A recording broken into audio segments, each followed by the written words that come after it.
This is Fred Beck from Fred Talks Fighting. Today, I'm very lucky we're joined by the one and only Dave Coldwell. So thank you very much for coming on, Dave.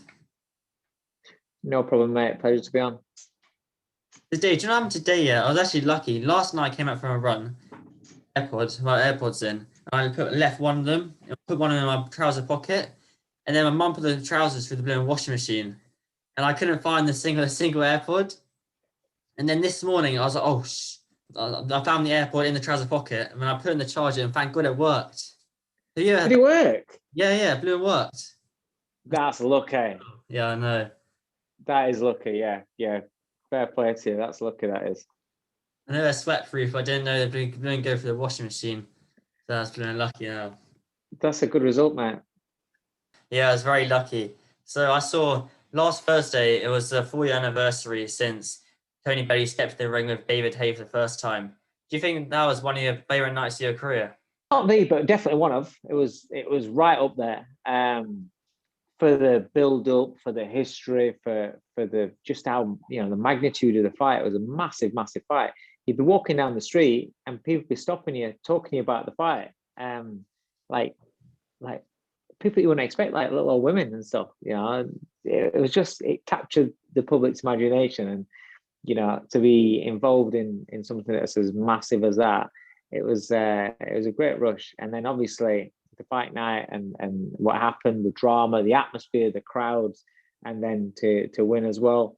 It was just phenomenal. And also, make no bones about it, that fight, it completely changed the lives of especially Tony, 100%, but also mine and my family's life.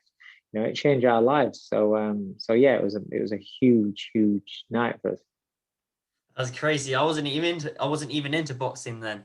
But so Was he not? no, not even then. Well, this is a while ago, 4 years, what a long time. But so a couple of days ago, I spoke to Jordan Gill. Jordan's actually really nice, very nice guy. Yes. He said that for his opponent, his fight against Cesar Huevez, never get the name, pronounce the name right. But on the night, he wasn't that happy with his performance. When he watched it back, he was. Well, how did you rate his performance? Thought it was brilliant. Folks, brilliant. Did everything that we work on in the gym. He went out there and did it. He was doing it consistently in sparring. Each session, doing the same thing. Drilling. Staying disciplined, staying focused. And then on fight night, he went out there and did what he's been doing consistently. He's a great advert for what we do in our gym and the way that I teach. And I was immensely proud of him and that performance.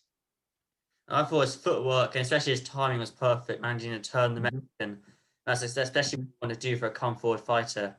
And then he also mentioned he would love the Isaac Lowe fight, and so has Eddie Hearn. He's mentioned that fight before. Isaac's got a fight this weekend against your best friend Johnny Phillips, who Hopey Price fought. And Friday that Isaac gets the win. Would that be a fight you'd like to see? Yeah, I like Isaac. I think he's got great rankings. He's a good fighter, and he's a character. He's a personality. I just think it's a good fight. Both fighters are ranked in the world governing bodies. Isaac likes to fight on Tyson's undercards. He's doing his own thing. We're happy to see that fight. I think that's a big fight for the British fans. It seems to have got a good amount of traction. People have been talking about it. People think it was Jordan that just called him out. No, it wasn't. Isaac mentioned Jordan in an Instagram post a while ago, and also he had something to say about when Jordan got beat. So really, it stems back to that. And Jordan, obviously, he's got a good ranking. Jordan's got a good ranking in WBA. So Jordan does have something to offer. It's a good fight. It's a very good fight. So hopefully it can get made. But Isaac's got to get through his own fight first. Shouldn't have any problems. I mean, Hopey Price beat Johnny Phillips in Hopey's third fight.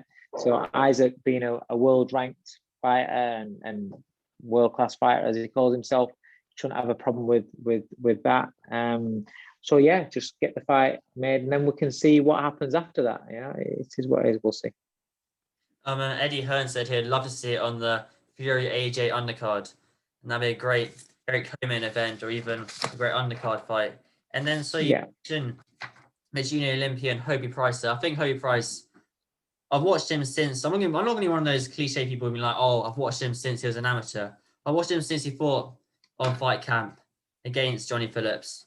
And he was meant to fight, I got his name here, or half his name, Hassan. I don't know how to know his first name, but he's meant to fight Hassan, but instead he fought a very experienced Menzonza. What's next for Hobie Price? And do you know when he'll be out again? Probably going to be out in April, May. He's back in the gym now. So had a week off and with his family and whatever, and now he's back training. So we just continue to improve, and when Eddie gets us out, he gets us out. But he's mentioned April, May time.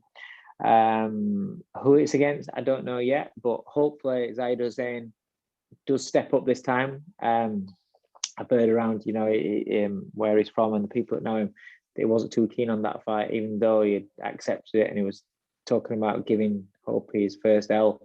Hopefully it comes and he chooses to try and give us that first L, because that's a really good fight for Hope. If not, we want to fight somebody else that's going to develop his career and bring him on at the right pace. It's Hope's birthday today, so was he training today? No, day off today. All right, so that sounds 21. You're only 21 once, so I'm letting him enjoy his 21st birthday. It sounds all right. So I want to get you're an excellent coach. I want to get your opinion on the upcoming fight got announced last weekend between Canelo Alvarez and Billy Joe Saunders. Say you were coaching a fighter to fight Canelo, how would you train them, and what would the game plan be? Depends on what tools your fighter's got. I've had a fighter that's fought Canelo before, Ryan Rhodes, way back. I can't remember if it was 2009, 2011, something like that. I can't remember what year it was. A long time ago. Canelo's an outstanding fighter. He's an elite level fighter. So you don't just need elite level attributes. You need to be able to use those attributes, and you also need to have the mentality as well. Billy Joe Saunders ticks quite a lot of the boxes. The problem is that there's a big difference between when you're competing at a good level to when you're competing at elite level. And Canelo Alvarez has competed at the top, the highest level, regular, for years and years. Billy's been a bit inactive. He's blown hot and cold in his performances. He's definitely got the skill set and the ability to cause problems for Canelo, but whether or not over the course of 12 rounds that's enough to win enough of the rounds clearly, or to keep Canelo off him, I don't know. It's a very, very tough fight for Billy, that is. I mean, lots of people are saying that, of course, Billy's got the excellent footwork, and Canelo struggled at fighters that move with Lara and Floyd. But again, that was years ago now. He's a completely different fighter now. And do you have a official prediction for that fight, or do you think it can go either way?